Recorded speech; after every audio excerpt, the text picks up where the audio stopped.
avec mon frère Jimmy Hope.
Bonjour, bonsoir, et des Panfiques Emilia.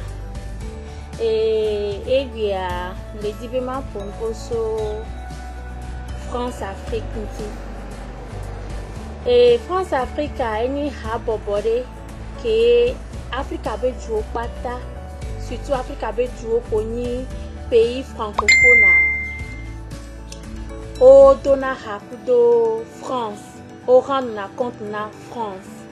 Mais ma pomposo France Afrique tia ma toi du coup président de Kenya Patami Jessia et ni France be président fifi toi on est be Emmanuel Macron. Mais Kenya Emmanuel Macron parce que depuis que Macron le président les France et nous baléglé les Africains au sang et Macron be gamé il est le Côte d'Ivoire il y a un président qui a fait 3 mandats. Ouattara, 1 fois, 2 fois, 3 fois. Paul Biya a embalé aux élections. Sassou Nguesso, 3 mandats. Nya Jessi Mekeni, Emmanuel Macron. Emmanuel Macron, on dit les familles de Mekemila Blanc Bébéna, c'est une famille normale. Et nous avons souvent et nous thérapeute oui souvent avec on est au dos problème sous mes problèmes c'est que mido zebeville le méoin zebeville le togoa et nous on la ponpone wa quoi le fait on la ponpone mais la dointino et la conseil et toi ingénieur rié donc Emmanuel Macron famille nous de mes bétole school il tombe famille mes bétole voilà sukula muni devide beni be rolona be yele sukula ya les premiers kokoko ya les deuxième kokoko voiture rolona onado ende ka ke amo remarqué l'Emmanuel Macron benyamea o remarqué be Macron a udodo jonadine ya no sportif ya beau garçon o jonadine Emmanuel Macron nene be so sukula wa que Emmanuel Macron iskula kaka ye be pa et va décider de yado un an né à fonction publique. Amélie Glonabe grand-mère Emmanuel Macron et le toku Brigitte bon. Donc à Brigitte ta Emmanuel Macron be né au un an. Que be au un an, faut nous mais politique va les do l'amener vide les. Voir mon marché mieux et tenter les cas et quoi et tati lenti. Que Emmanuel Macron tati les politiques ntia et les bena sukula et sukula fin et choisir science politique. Que bon science politique et ou économie vide sokpe et pas muni premier de sa promotion beniolo. Nia no premier Emmanuel Macron il n'est pas premier de sa promotion. Voyant wo donnuere il était brillant. Que be pas sukula que be do fonction publique mia banque gang ko le Europe mia banque Penkpewa Odina Jeune nous avons woto ye Rothschild Kenya banque grande l'Europe mais voir banque que benia muni banque kenyomina avec des soga vide d'arrêt à wayone bena banque que et gâteau gangan au sonawabe ga ba danaro banque wao donc au point Emmanuel Macron au point jeune Granado Saint yo souhait i Rothschild banque a ben quoi Rothschild que ba Emmanuel Macron le wodo le Rothschild et on a donné voici ce que baba vana Emmanuel Macron yibe ya plade ke e gâteau nonado Emmanuel Macron va le do et gâteau beha. Ye amedio blona kakana fifi bena nyon kebe de a onebe Brigitte et de sousouane. Bene no clari que gâteau ba habitude nonado. Macron va le gâteau domé. Que le wodonyo dia ento gavale no ensi. Ende ka que Macron remarque que gavale no ensi e va kobe et taxe. Taxe non a gâteau dit les France. No do gale France a o taxé na mesubo. Donc Emmanuel Macron va décider de ado politique mais que les gâteaux anti kaka o promotion et chavani millionnaire. Emmanuel Macron que me le quoi égalé si ken babado politique mais l'homme politique me va pas galer. Et chavani millionnaire.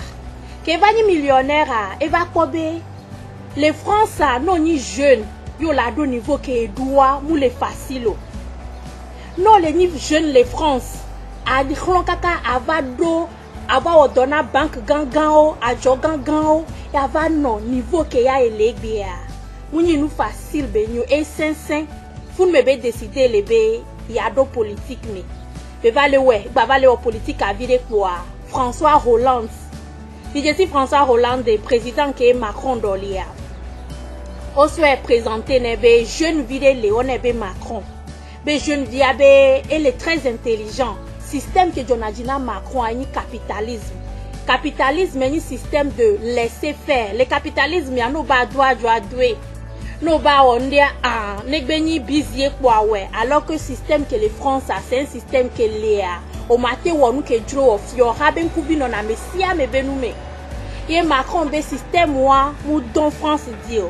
Système moi mou les permettre be jeunes ici yo néné watendo moyen. No be moyen mou ni ga adunu appelez-vous appelare ado wealth wanton be wealth et kakpokpo ye funu me Macron a ke va le wodoku Hollande e be susurio séduit Hollande wa minya be Hollande 5 ans ke be wa mute au changement avec pepe les France Hollande be 5 ans mute trône de pepe les France funu be décider lever Macron proposer na Hollande be le nyama be yoawo eseo que l'année essai économique ou que la permettre be non ni jeune au les France yo décidé be yado adjo o la te do adjo facilement no wo gala adjo amea e gagner nani bati à l'homme non no chance onde voir essai on pata on passer l'Assemblée nationale Founme Macron bidi d'abord à Hollande on touche en blombé et ya ngbaja deuxième tour ko. Be premier tour pour les jaï 5 ans que woya et sunae normalement président français wa 7 ans et on a l'eau voir que Macron yagbe au 5 et Hollande yagbe au 5 ans quoi Hollande be ngbaja o ko chikona e to chikona e ye Macron bidi Macron to be deux be parti o ye be ER en marche enton ko ke be donner wa ye be lo jeune vicieux enton ke ne ko le dynamique kodo enua et Sousoube, il a développé India, odo jeunes et avec ces jeunes et décidé de y aller élection présidentielle. Ni quoi? Au quoi mi fona matin midi soir mi glona bena yo voyo le tutumi surtout France le tutumi do begleme famille les plans nous so agbo Macron a dit que moi dit Macron c'est un pays socialiste. Non la ron aninde les France à mou fort. Non ni wamenovi arlon kavani gato bevi les France à mou fort que ma sport et raditindo me polato Macron à Québec pour nene benoît mou fort matin midi soir benade ya trop en Amérique to Macron doga Québec la bati Amérique la profiter d'un système capitaliste que l'Amérique pour Macron boutamé Macron la TV ti Germany be système a chanyo la benade ek via galesi et a Germany ni ya douebe ga se vivine Vamu woneni Macron zan ebe ga ebe connaissance ebe carnet d'adresse so créer parti politique be ya va du politique ni ya trop sia ni France chan des jeunes que les sienene que d'autres ron coucou de be chan ya wonde le joamea batemwe Soussou que Macron s'en va ebe soto ebe démarche die wa yebe lo jeune ororo kwenti jeune dynamique au sento kenene jeune ko nana résultat sento kenene yo so lancer campagne présidentielle. Même les Macron benyana negbia, ce n'est pas pour vous faire l'histoire de Macron. Mais plan de miens jeunes africains wa, miens no plan de son nene ba mogbo. France a de du Kebenya de e kokbalo kwele mbena de France a de e ndekpekpem le anigban gomena France o di Macron le France e poti mu be ave ti jure me kenyo ou France e be yazan ye be ga ya so tro ye beju yazan ye bak be ya so tro ye beju Macron lo France bon là-bas nos bios c'est benade nous kenyo Africa to les Togois mido phosphate mido cleansi mido or mido diamant mido fer va miao nyamba Africa be président surtout Togo be président o moulona Togo be wa tronde le Togo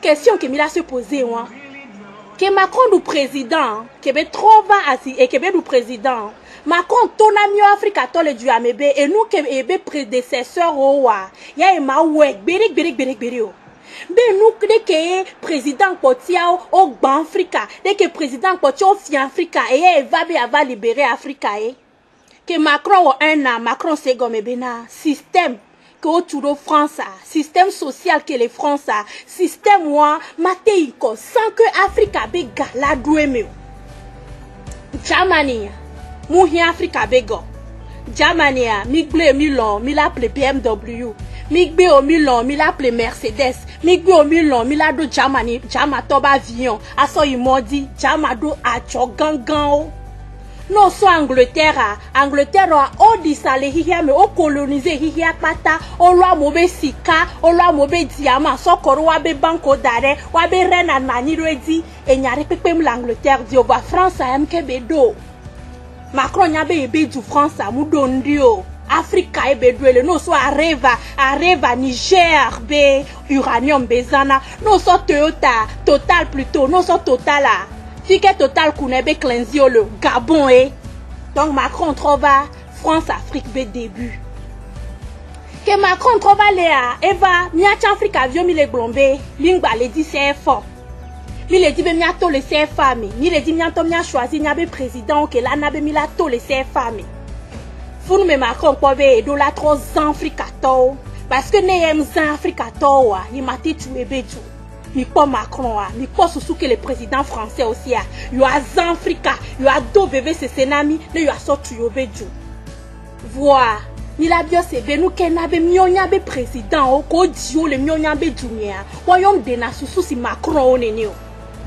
ni soit eva va nouvelle homme be président de on est be fort entobe du président avec pour Macron les France Macron roi que Macron roi les France Macron munende pekpe o eyeni wa me no be président va pas etito be président les France ba Macron mune rien ento egba le nanu Macron enaga Macron ebe obena yebe soja wa o lave wa na Macron munende pekpe o bilano bio sebe comment se fait be président me ve o dogo Américain ni gâteau be président Américain tu que me be soyo doit be France o yo be 7e puissance du monde Américain yo be doit be Togo pays endetté pauvreté chômage kondi mulio infrastructure mulio voit que gâteau ko wa me no dogo wa me no egba na gatoa wa me no egba le de kukuna gatoa wa me no egba glombe na de maso soja nyo pata so keo no wa no la lompo esu.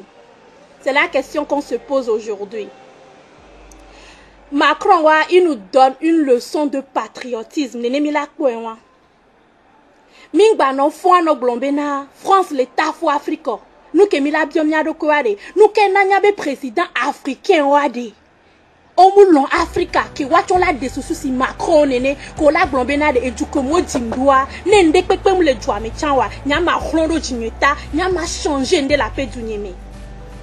Eh bien, nemi tati Macron do funwa Africa be djola do président, même président, kaka président, on l'a té au 20 enfants. Macron ne dira rien. Macron déjà dit à fode pekpeo. Parce que, rien Africa be nous que les egoumenania, be rien, be la so tuebe du. Juan yere so dure me. L'englo ya misa me jesi douan, et douan sikale. Sikale douan me kaka et tosra to chano ku tosra sikale me.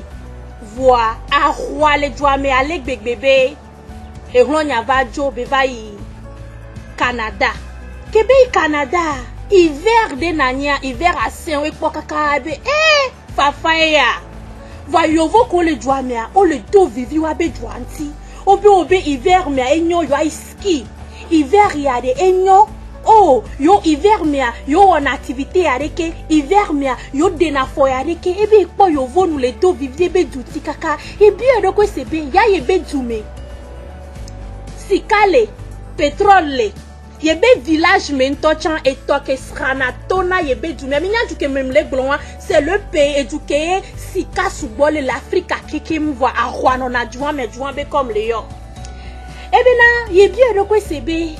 Comment se fait-il si Kagboboa la noya yebe djume ye la gle be djume de ya va no fa femme les filles que tona yo vo bebe duke me soa be etoke tona yo be agbodia be dopo ya yo ina funu matin yo aklo no le siame kwa yo pona sika yo vesana yo va trop bien c'est nous ko va le dire les filles si kam le yo sio de ndek pepem le sio ani gbangbalo ya ye koye le lonenia et na etame bubu.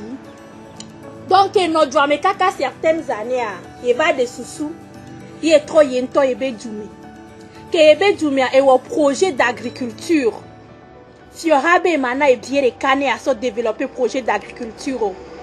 Voilà, il y a rien que yo zonva et il y a un projet d'exploitation des mines du pays par des compagnies étrangères. Que be au projet d'exploitation si on a ouais.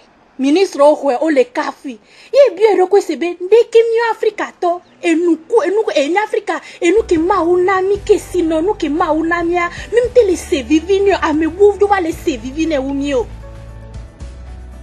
e wonde nae et trop nae leçon de patriotisme be mi Afrika to ade ni a commencé par apprendre ni a l'homme ni a bedu ni a ni so que Macron repre amewa ke be du président amewa ke signa koblibo le 22 février 2020 ye bento le yo do ko be président trop falsifié amebli bobe signature mukpo kaka mbene nyimu lon Togo ade mekele ja lon Togo na mi pori ke Macron le rona France da Macron ke bele wa mu français o bele we no de français nene le Macron au fond le juin voaga ke le rona o et Nisso et Sobalwa Macron batati o Idriss Déby n'a pas tamé la partie pour Macron we pa no no gomme ba torpiller no Idriss Déby ku nous ke meke bele we no ele we na France va mi tonamlo nous ke le France ye Macron le rond France ta nous ke Macron do le France ye mateve do le tubumeo nene mia chan de jeunesse africaine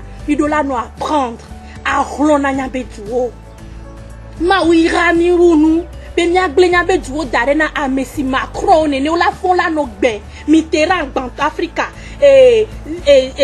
Jika Destin ba Africa Jacques Chirac ya mingba blon Jacques Chirac to egbi a de vivi fene de 39 ans ye migle Africa gawan darena ye bele ben ne migle daria et la gba Africa kaka mingo ja ponde pepe egbi a de jeunesse africaine mi do la do leçon de patriotisme de mi do la ko bena na mewo bien se bena de nous ke ma bena de ko ngene ka le français be o la be fromage yo ona la fromage a pointi Macron long ebe junenia il est prêt à tuer des noirs miomia bagbe a meibo bagbe mudo valeur neo il est prêt na ndekpe na ebe junenema alors que les Togo nyam do phosphate mdo por voit mais que les cloniens il est prêt à tout donner pour que et Togo non eniu.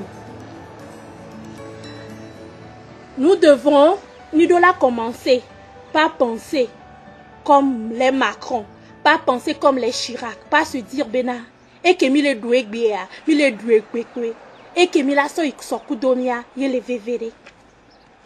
Ni sobe a kokofia le 22 février 2020 ba fokofia et ba fo ye président avec un tobe du président ye bede ye be France beve dogo kudo Macron huecha mune tapis rouge c'est pour lui signifier benade on va voir nyam le hobe mia odre Macron mune dîner et ne déjeuner que avec dogo Macron et yana Macron mia be togo soja oko ni mia fofo mia novio mia sron bia be viwa e be la soso na o la ve ufan mu le veverione la gbe no asipi adikpo e suna e hoho Macron mu nende pepe o Macron ya mu nende pepe o mu ne garantie ntocha be na de nu ko le na ma o la no asipi dikaka o la yo e mi ona be France Afrique. Afrique abe président o la lonya be kisino no pata sona yovo be président o ne mio Africa ado la no uni moment ame ke président wa le France les lonya be kisino no le dekukuna français obe le 3 CFA en euros CFA en euros non so 1 euro et wa 650 francs CFA bon le 3 CFA en euros so les lobbies à moi les français les togois au dagaro PhD que amole apadi les togois amole le dompter les condio amo font le live be yo le doigt les douame amo font le coup le condi famu le veverena amekebe le du président les togo amekebe le fian quoi les togo nyaba gbe amu le vevene e ba zikbe akpo le veverene negbe miao jeunesse africaine bimdo un peu de patriotisme à la française qui se dirait et du nyemdo ndekpe po va marlon reta ni ma découvert ma veni dure me toa les togoalea ye pobela nonami nya ben ku vio po mi la so fonvi mi la dia vie et la va no gare me chami la va dia vie en chami ma fond parce que a meo ko le cloniade o sande pepe egbi a togo so jao le sa le wate noisi pe a dit no sa togo so jo vo nu ke la poto togo so job esron non ça togo so job esron vo nu ke la poto togo so job vi non baba kwa amerique pe la sa kwa nu ke poto population en tant que la vassa et mi la gabato ère de l'esclavage mi les méchants volo parce que à John ko sona China ko sona Thaïlande ou on vana yo gbenabe o ma tout fait na mia dada ko mia no vio ko le odo le zone franche mewa ni les mevo Afrique c'est le continent de doué que les héameu continent qui me égalé ou ame boa ma udomi edomi nono mere ke nyibe mi seun ma unami nu seunu voa ne mianto min karonya be nu sendio ne mianto min karonya be ke sinonu ke ma unami dio ye mi dia fodewa le Africa lea ye pobelano ye de vivi fin aussi Macron nene ko to le jure me ke ndekpepe mu le juame ke sinonu ndekpepe mu le jua siwa Ola va no maltraiter mi, wa no zami si esclave ni. Ma biom yabe jenobe, il nous faut un réveil patriotique. Réveil patriotique a egomeni benade. Mouni nou doudou kweo. Moule dounou ade. C'est pour un temps. Il nous faut un réveil patriotique pour dire que je veux défendre mon pays. Je veux défendre ma nation. N'tian file itomni. Fierté bedola ni nami benobe fiketo ni ochon la teke nube muni togoto ni Afrika be du ameto ni soit que odogo le France nyomi le lomelo mi le douaya mi la lady voir ame no hôtel de luxe au Sotogo bega sort hôtel de luxe Ye, ni omi gba le togo le doya. O gba tout fin le funu, o zanga le funu, o doasan le funu, ou togo bega. O gba baba soku domi. Depuis ko gbo so wabe raconte ade, nyam note, bola va glombe nade, que yo y raconte kaka yo gbova. Yo ho contrat ya na togo to. Français obenade yo la nami matériel médical. Coopération française veut là tout condinami. Au mour les projets de pépé sous France avant. Au loga. Au lo contrat. Au fait son à Macron. Au trop on va à l'opou puis. À me coller plomia. Au trop on va les mains vite. Ne no le ploto gwewa. O le ploto gobe. No lonya be kisino noua. Wasove koro yo vogbo. Ne wa trop on va les mains vite. Yo doga. Doga romiata, ola onene benuvo, atro i bank, FMI a doga, doga romiata, doga ronya be viodi, doga ronya be dizime viodi, nabe le Togoa, on est endetté. Le Togo est un pays endetté, encore les wasi, il est endetté si 10 fois, 40 fois, comme mila tu nyabe dizime viola tu mila batuke. Jeunesse togolaise, il est temps qu'on se réveille, que mia do réveil patriotique de ne mia glombe game soube nya trotogoa na me ko le plomi le chonchon mea nya deododa Bio ko sebenade. Deke gato la dogo ku wameno la gbana gato la gbana contrat gato la gbaso soja sokpe na gatoa. Boya la gbova home kwa alo plo mukle bese tete vo mukle timati vo mukle ndek pekpe vo. Le beno na nene do mami expliquer na mila. Le beno na nene do. Normalement de moni plutôt Macron et la va mia gbava na minoa. La France est la 7e puissance au monde. France ni 7e puissance au monde. Togo moni puissance. Togo c'est un pays pauvre. Miawe les Togo vers les nanou Macron les France. Miawe les Togo les Tonyabe CFA en euros. Vers les hôtels gangan les France. Expliquez-moi ça. Entia jeunesse togolaise, mobilisons-nous massivement. Nya so nyabe temps, nyabe ga, nyabe susuo. Les mia trop Togo, benene benoa mbachoko. Togo kemi le poya. Togo est tellement endetté. Togo nous fait. Kaka Bénin. Bénin a mignon que Bénin sana. Bénin a cleansé le Bénin si le voit. Bénin a on jessi Bénin doit be cleansé talo. Bénin a on jessi doit be coton. Voyez bien les bombes Bénin c'est un pays à revenu intermédiaire. Bénin le Wavroa, Kudo Côte d'Ivoire, Kou Ghana. Togo ya pays pauvre. Cleansé le miasi, phosphate le miasi, porgan le miasi va. Pauvre wa me nomini les Togois. Kemim soubeni nous on touche un gueux.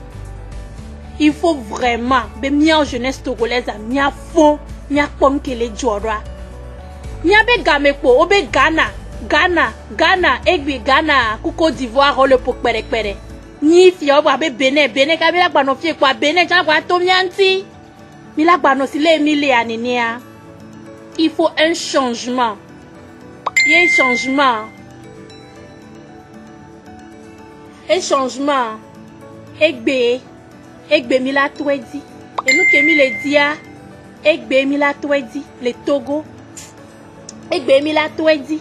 Les mia troué. Élection de 2020. Docteur Messan Agbeome Kodjo. Yé d'où élection on dit. Nya patami nye.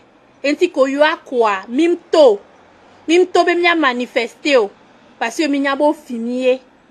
Nya réclamer nya be victoire. Mingba tati nya gba so piama ton so na nene ba me o. Ko so ega. Ku so jo so ve na Macron. Nou ke gba poto na mimi la gava na Macron.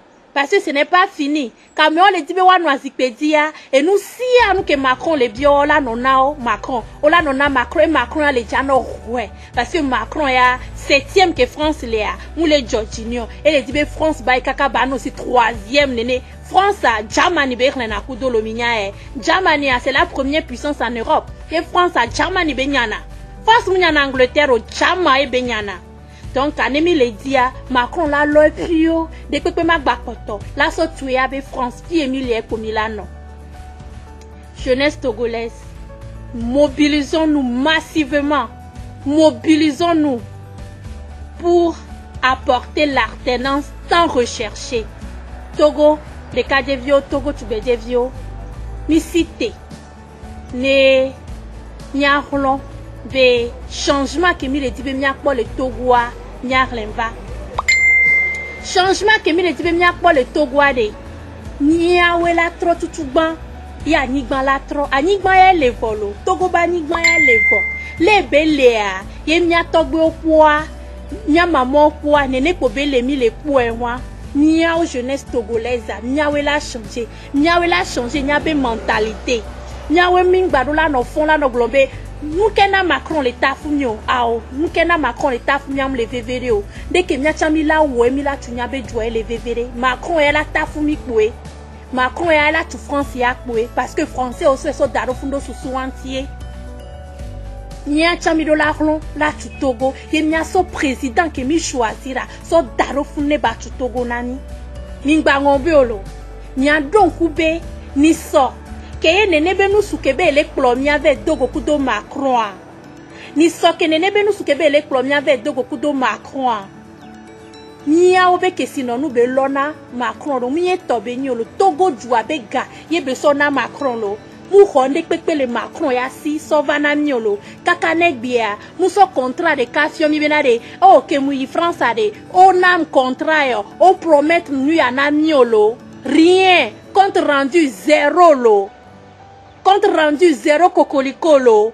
voix Macron ya glondoe be lettre me glondoe be journal lo me lebe dume tobe minyan ke ya nusu ya mnyabe mle wonu nyere lebe dume mnyabe le wamo lebe dume voix onya et promettre nambe au lieu que ma so nyabe soja français au sodo d'Afrique on l'avait wa et ya les jasse be soja do l'avait ou be soja do mia tepe ye be vivi na be dume toka ka be oui yo be soja mja ya Afrique ave wa holo Africa tonto ele na wa be soja be no ve oui no ve wa no famia biolo mais qu'elle na tout et à me coller da tous les Sahel à me France que les Satuno, France que balé sonya be sojo le doda be no ve wolo.